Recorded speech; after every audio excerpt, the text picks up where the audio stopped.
fellow Republicans, welcome back to another episode of Patriots of the American Republic. Today we've got a very interesting episode, so let's go ahead and jump into it. One of the most noticeable differences between the right and the left can be condensed into one word, and that word is tolerance. The left claims to be tolerant while accusing the right of being hateful and bigoted. As we've stated before, the left always accuses the right of what they themselves are doing. They call us fascist while championing for censorship against people who they claim spread hate speech. It's basically any speech that they don't agree with, realistically. They accuse the right of being racist while advocating for race-based incentives and openly discriminating against people who are either light-skinned or white. They call the right violent while physically attacking people they disagree with. Let's also not forget they had a guy shoot at Republicans back during Trump's first term, which almost killed Representative Steve Scalise. Let's also remind ourselves that just a couple of years ago, when the Supreme Court overturned Roe versus Wade and sent the decision of abortion back to the states, there were massive protests at the Supreme Court Justice's house that ruled in favor of that. And let's also remind ourselves that there was someone who showed up there and with the intent to assassinate Supreme Court Justice Brett Kavanaugh. Again, the left is completely unhinged. And allow me to remind you, there were 2 assassination attempts against Trump during the campaign trail, while there were none against, honestly, I can't even recall in my lifetime any Democrat being shot at or an assassination attempt happening towards them. Meanwhile, I do recall like a bomb threat against Bush Jr., and obviously Reagan was actually shot. There was an assassination attempt on Reagan himself. I really can't recall Bush Sr., but nonetheless, I think it's pretty easy to determine that Republicans are under constant threat by the peace-loving leftists, right? So in this video, we're going to go over a multitude of examples of how intolerant the tolerant left continue to carry themselves in. Now, obviously, Trump derangement syndrome is a thing. No matter what Trump does, the left is going to, find a way to cry, moan, scream, whatever. During Trump's first term, we could see a growing hatred towards anyone who came out as a Trump supporter. For the most part, people verbally attacked and called people racist, homophobe, xenophobe, Islamophobe, white supremacist, etc. That was like the new norm. For the first time in my life, and I said this before in 2015, it was the first time I have been called any of those things. And that was before I even became a Trump supporter. I was actually voting for Dr. Ben Carson, as many of you guys remember, in prior stories. I was voting for Dr. Ben Carson. I didn't like Obama's policy, and the guy who I talked to, he said, "You don't like Obama because he's black." I'm like, hello, I'm voting for Ben Carson, who's also black. What are you trying to insinuate here, that I'm racist? How does that work if I'm voting for Ben Carson? Anyhow, many people had to remain in the closet regarding their support for Trump out of fear for any political backlash regarding, unemployment, livelihood, being disassociated from friends and family members. I mean, I've never seen anything like this. I didn't see anything during Bush Jr. I didn't see anything that Bush Sr. I didn't see these types of movements in Reagan's term. I mean, I was really young and really small, but I don't recall seeing any of this. Now, it's no surprise the left controls Hollywood, academia, corporate America, the majority of news media outlets, and sports entertainment. So during Trump's first presidential run, he had little to no support from these areas. And those who did support them and worked in these areas predominantly stayed silent due to the fearful backlash of having their livelihoods pulled from under their feet. But the threats didn't stop there. In many cases, the left became violent towards Trump supporters. People would get sucker punched, beat up, or worse. In 2017, I was able to attend the Trump rally here in Tampa, Florida, where they gave out, free items, right? In one case, it was a free bumper sticker. I was afraid to put that bumper sticker on my car in fear that some nut job would come out and hit my car while my kids, who were small back then, were still in it. I had read several news articles where that took place. People just saw a Trump bumper sticker, Trump flag, and they just decide to ram their car into them. I mean, what triggered this type of, harassment or violence? Again, not previously seen in my lifetime. I didn't see any of this stuff in the prior presidents, not even in Obama's term. Sure, politics is one subject. One usually, you're usually advised to not talk about it in public or at work, right? But I had never ever heard of anyone being physically assaulted for being a Bush, Clinton, or Obama supporter. Nor were there ever any cases of you being fearful of losing your job because you supported a prior president. And that would be including Ronald Reagan, who was, unanimously by both the left and the right, one of the greatest presidents ever. So Trump either broke the Democrats or he exposed them. And many Democrats took to social media to call Trump and his supporters Nazis. This not only has fueled the violence and hatred, but also justifies it because the left literally sees the right as evil. Thus, any action taken upon them is justified in their eyes. Let's check this first video out and see what we can see. None of that breaking news overnight, those violent clashes at Donald Trump's rally in California. You see those protesters there, they attacked Trump supporters just after Trump spoke, and ABC's Tom Yamas was there. He's on the scene now in San Jose. Good morning, Tom. George, this was one of the most violent scenes I have ever witnessed at a Trump rally. At times, it seemed like the police had no control of the situation. People were getting beat up right in front of them. And these were not clashes. These were pure attacks. Trump supporters, men, women, even the elderly, left this building last night and walked right into danger. Overnight, all-out brawls outside the Trump rally in San Jose, California. Trump supporters harassed, beaten, and bloodied by mobs of protesters. They were like spitting on me and stuff. This man says he was sucker punched, his clothes torn off his back. 7 more people just come in, start punching me. I look pretty bad. This lone female Trump supporter tried to stand her ground. Her sign torn from her hands, her glasses ripped off, then shoved in her face. A woman wearing a Trump jersey cornered and then egged in the face. Nazis go home! Fights breaking out in the streets all over the convention. Inside, Trump spoke to a large and welcoming crowd. We're going to build that wall. Don't even think about it. But outside, protesters accused Trump of being a racist and hunted down the people that support him. Another fistfight's about to break out right now. A Trump supporter is getting pummeled right now. That man eventually fighting his way back to police. At another point, protesters followed this couple, violently harassing them, then storming the parking lot where they tried to escape. Protesters shaking cars and smashing taillights. Drivers forced to hit the gas to get out. Police were there, armed in riot gear, but from what we witnessed, reluctant to initially stop or engage the protesters. Then this, a young man running in fear from protesters, then getting tackled before breaking free. We point him to police. There's a cop over there. This Trump supporter walking with his wife, spat on, bottles thrown at them, then punches. He says it was the only way he could get out. What am I going to do? I had 10 people throwing punches at me. Now, there were some peaceful demonstrators last night, but many of the people we saw were young men and young women who were here to do only one thing, which is to throw punches. And on more than one occasion, Robin, we did see young people throwing up gang signs in those mobs of protesters. Such Robin? an ugly scene. All right, Tom, thank you. It's tragic. No example could be clearer regarding the left's violence other than the BLM Antifa riots of 2020. After the death of George Floyd, the left seized the opportunity to initially protest the death of this individual who was black, and he was killed by a white police officer. So immediately it became racially motivated.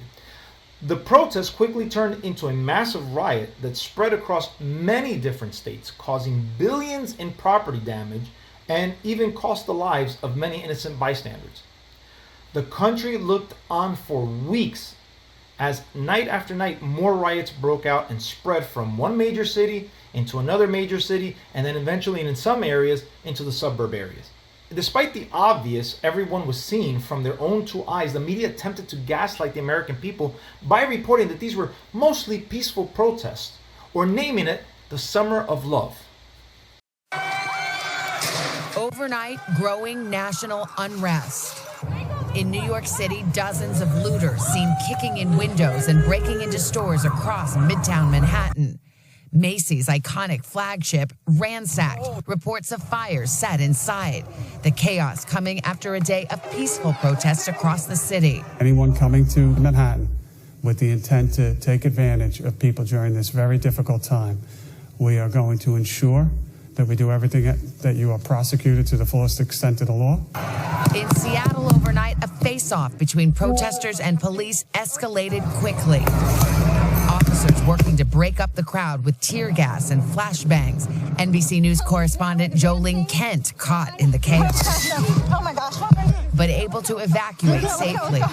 In Washington, D.C., military helicopters seen flying low, appearing to try and clear protesters. Craig was there. The flashbangs are continuing to go off. Tear gas is being used. The protesters are being forced back. This woman, who appeared to be injured, was carried to safety. Washington's chief of police with a message for any demonstrators who choose violence. Just stop. If you were really interested in change, you would stop and let this country move forward. What do you think about all of this? Black people should get the respect that white people do by the cops. The D.C. sweep coming at the same time the president announced he planned to deploy the military. In more than 20 states, the National Guard has been called in to help restore order. Nearly 17,000 guardsmen have been deployed. According to multiple news or multiple outlets, multiple sources like the Heritage Foundation, the Summer of Love had a $2 billion damage price tag on it, and it cost the lives of 25 innocent people who were not agitators, they were not rioters, they were just innocent bystanders. They were caught up because of these rioters. Now, naturally, there's going to be a smokescreen, right? Just like anyone who gets caught in wrongdoing, they try to blame shift or throw a smokescreen argument in order to justify their actions. The left is going to attempt to gravitate to the J6 situation as a sad attempt to draw a comparison. So let's review the details and do as best as we can an apples to apples comparison, right? This following screenshot, we can see the following. We had 7 months of riots from the left compared to just a few hours from the right regarding January 6th. Over 20 people were murdered by participants on the left versus 0 on the right. Now, I do want to note something, because the left may try and say that, oh, Capitol Police were killed by J6ers, and that's utterly false. The only person who died that day was Ashley Babbitt, who was a Trump supporter, at the hands of Capitol Police. All the other deaths that happened from Capitol Police or on Capitol Police were done via suicide, according like every single news source at this point, left, right, whatever. But that doesn't stop the leftist media from parroting how dangerous January 6th was, right? Hundreds of small businesses were damaged versus none on the other side. Over 150 buildings were impacted or damaged versus just one. Why? Because that was the focal point. These people were looking at that as the center of the corruption that was happening, or the corruption that they were seeing in their minds and their eyes, right? Again, certain reports will vary. Some reports have it between 1 to 2 billion, and some even go over 2 billion. But let's just say 2 billion in damage versus 1.5 million. So there's a huge 1.5 million is still a lot, and I don't know all the details of what got damaged aside from a door, a couple of windows. I'm not 100% sure, but it's still a huge comparison, 1.5 to 2 billion. 1.5 million to 2 billion, right? Over 2,000 officers assaulted versus 140. I think that's still 140 way too much. But nonetheless, there's a huge difference there, right? And then obviously one was downplayed by the leftist media. Again, Summer of Love, peaceful protest, versus the other one was exaggerated by the leftist media as the worst or equally as bad as 9/11 and Pearl Harbor. utter exaggeration. There's no way these two events even come close to one another, let alone major historical ones like 9/11, right? The left tried to spin this as an insurrection. Now, I've never seen or read about an insurrection taking place by a handful of people or a few people without any weapons. Like, that just makes no sense to me whatsoever. The other argument people will try to smokescreen you with is that both sides have their extremists, indicating people are focusing on the extremist aspects of each group. And again, this is a very poor comparison, because although I did encounter racist alt-right wingers a few months back and I did a video on them, I don't see them vandalizing woke places or physically attacking lefties. As reprehensible as their views are, they haven't caused any types of damages that we went over so far on those videos that we just finished covering. Like, it's not even close. Like, I don't see them firebombing, anything. Black colleges, black churches, let's just say, right? Hispanic ones. I don't see them doing that. Heck, even from a conservative standpoint, let's just look at conservative, forget about skin color. I don't see conservatives going out and destroying Planned Parenthood buildings. The most you'll see is them praying on a corner, right? So you cannot even come close to comparing. Now, although views may eventually lead to action, right now, the alt-right is just views. And should they advance, rest assured the rest of us will call them out and stand against them. Where the left has encouraged their extremists to keep doing what they're doing. And there's a big difference right there. Unfortunately, the left's focus is not just on hardcore Trump supporters, but pretty much anyone who disagrees with even an ounce of their views. We covered in our Democratic Exodus video where lefties such as Anna Kasparian and Jillian Roberts were essentially crucified for not bowing down to the irrational delusions of the left. And it's happened not just with those folks, but just about anybody. Again, we've covered how a large portion of Trump's close administrative team members were once Democrats and were once, on the other side of the political aisle. But due to how far the left has gone, these people have come on over to our side. But let's take a look. It's not just me saying this. There's even people, I think moderate leftists, or moderate Democrats, I should say, are even noticing and finally pointing it out.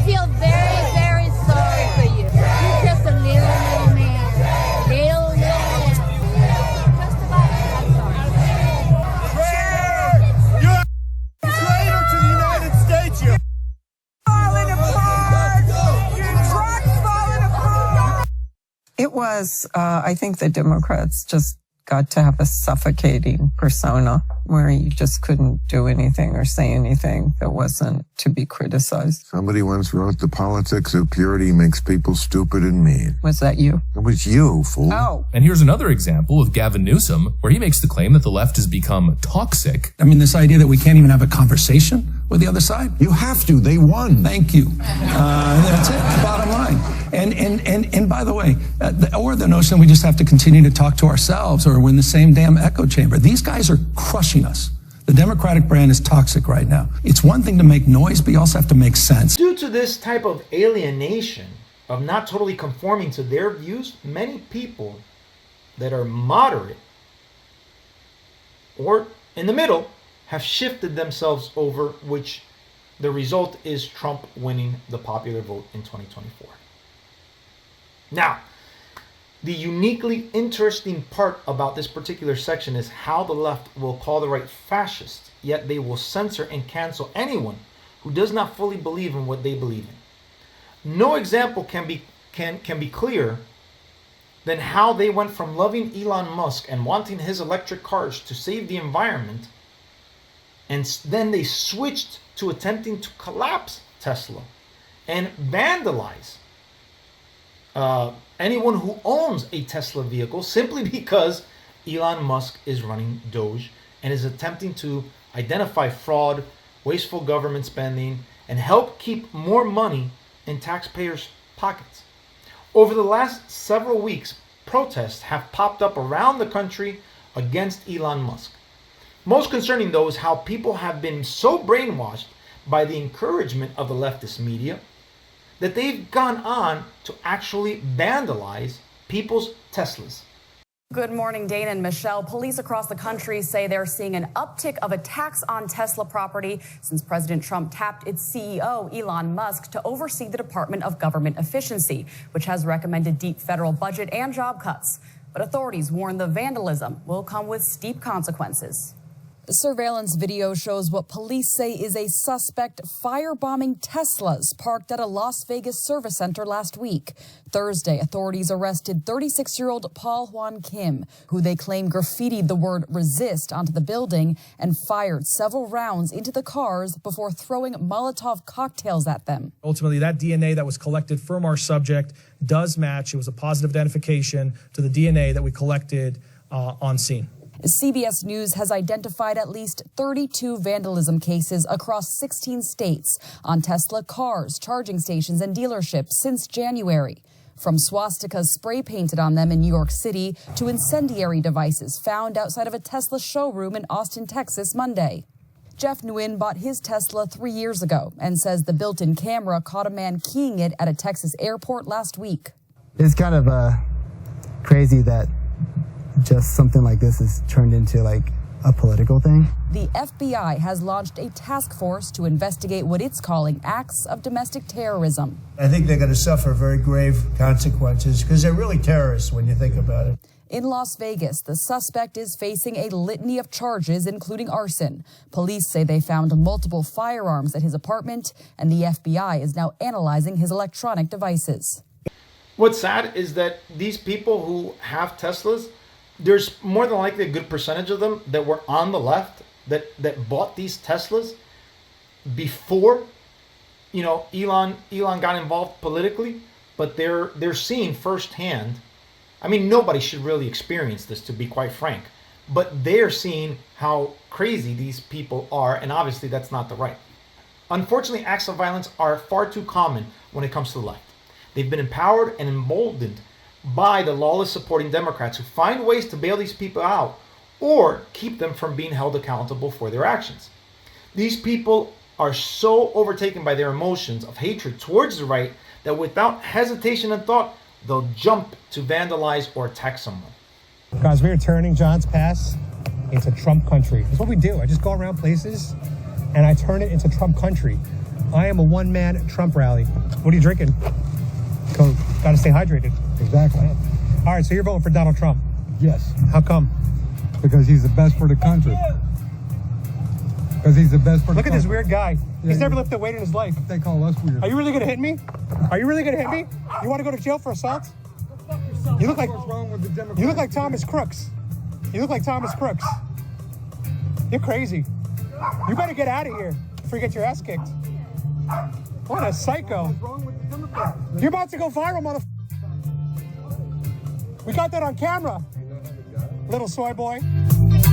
Now, that was a video from our friend Adam Francisco, but all he was doing was waving a flag and, questioning, asking people questions. And this guy, I mean, if he had, obviously there was a size difference, but he went straight charging at Adam without thinking, what are the consequences? Oh my gosh, I'm assaulting someone. Over what? Over a flag? Over questions? Over supporting a specific candidate? But you need to try less being like somebody you're not and start to humble yourself and be somebody that God made you to be. He didn't make a man to be a woman. He made the man to be a man. He didn't make the woman to be a man. He made the woman to be a woman. And this is the truth. What are you going to do? Come attack me now?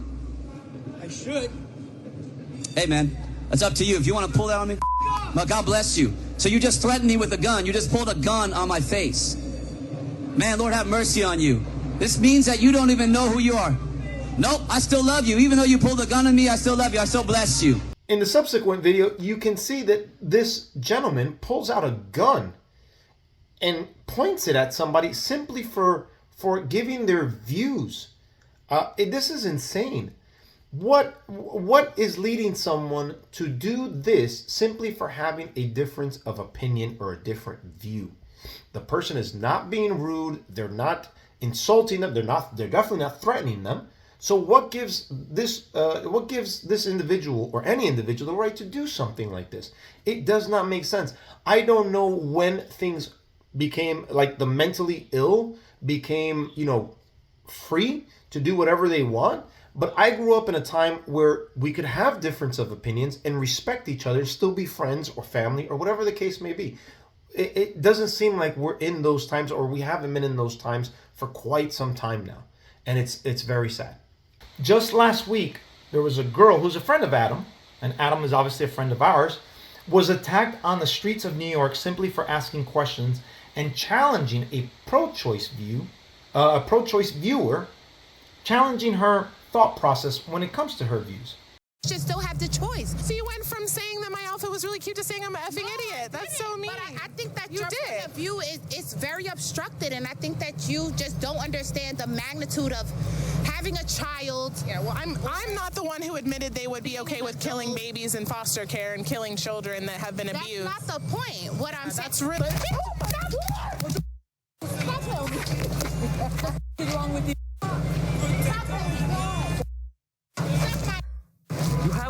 Offended by everything, ashamed of nothing. Yeah. Oh my God.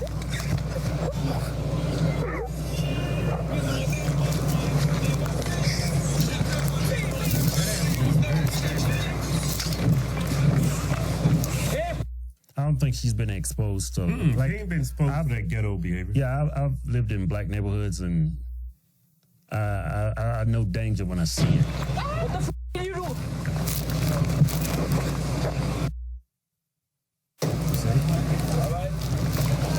She attacked my wife. So on April 8th, the attacker in this video took to TikTok, did a live stream, and attempted to make herself seem like the victim by gaslighting the audience and justifying her actions.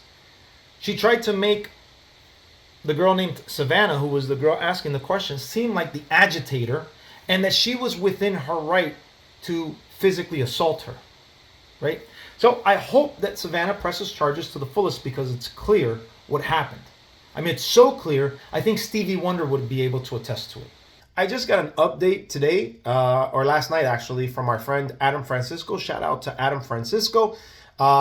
He confirmed essentially that the attacker, Savannah's attacker, did get arrested, thankfully. It looks like that happened yesterday on the 10th. I also went to her social media page and confirmed it. She also posted it that this person was attacked. You know what? I hope this goes to court. I hope that Savannah sues her, right? Obviously for damages that this caused. And I hope that if this does become a trial, right, because she assaulted her, criminal case, right? I hope that the jury sees this little dance that she does as she walks away, because that to me leaves no shadow of a doubt that this person is heartless, had no remorse whatsoever, and if anything was proud of what she did. Final thoughts. If these acts of violence continue, I have no doubt in my mind people will not hesitate to defend themselves, as they rightfully should. You can only push people so far before they begin to push back. And that's concerning, because that's when real stuff can happen even more so.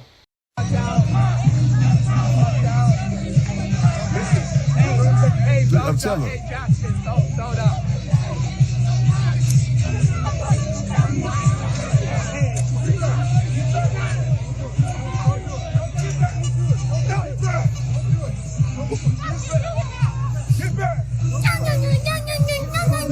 Get in there. Get in there.